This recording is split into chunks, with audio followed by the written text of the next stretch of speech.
Seth's invitation had promised peace, his place delivered beauty.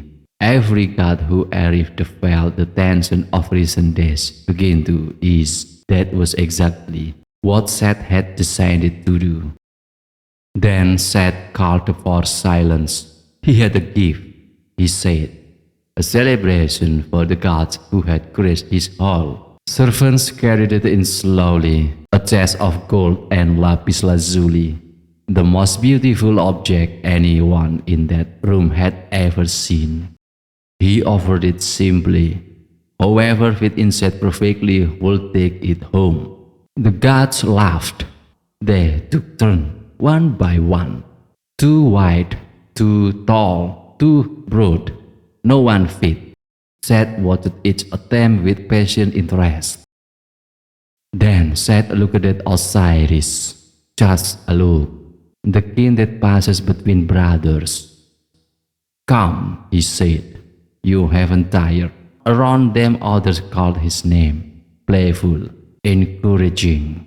No one in that room understood what they were participating in. Osiris smiled. He had spent his entire life trusting the world he had built.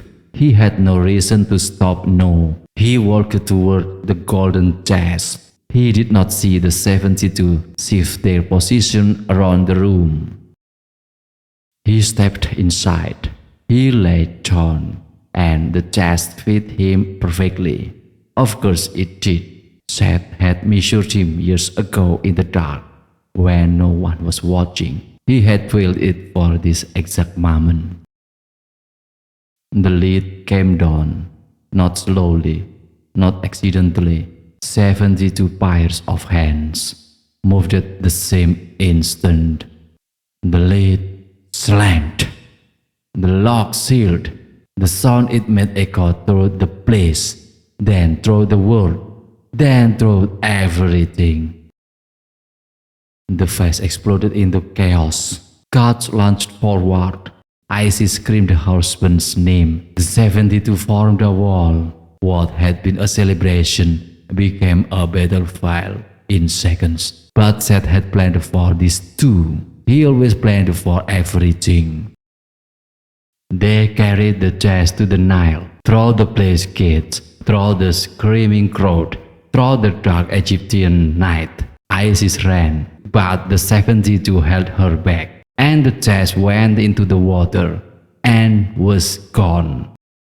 Inside the chest in the black water, Osiris was alive. For a while, he pressed against the lid. He called out. The Nile did not answer, only silence, only the sound of the river carrying him away. Isis felt it the moment it happened. Not news, not word. Something physical, like a piece of her own existence, pulled out without warning. She stood in the middle of the chaos and went completely still. And then she understood. Nephthys broke. She had stood beside Seth. She had watched the plan unfold. She had told herself she could bear it. She could not. She fell to the ground and wept with a grief that surprised even herself. Ra saw it from above. The golden chest on the dark river, the chaos below. He had sensed the wrongness for months. He had issued warnings. He had held the line. None of it had been enough. None of it had mattered. The chest washed ashore, far from Egypt, in a place called Byblos. Seth found it. He had known it would float. He had known where the current ran. He had studied everything, even the river, even the sea. What Seth did next is not spoken of lightly even now.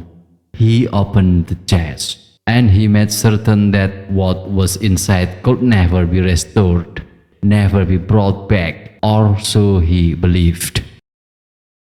14 pages scattered across the length of Egypt, hidden in fields, sunk in rivers, buried in desert.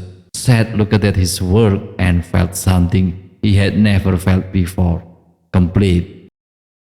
And then the darkness came, not hating this time, not whispering. The ancient shadow rose from the deep and stood in the open walls. For the first time, it had been waiting for exactly this moment. Isis stood at the edge of the Nile. She knew what had happened. She knew what had been done.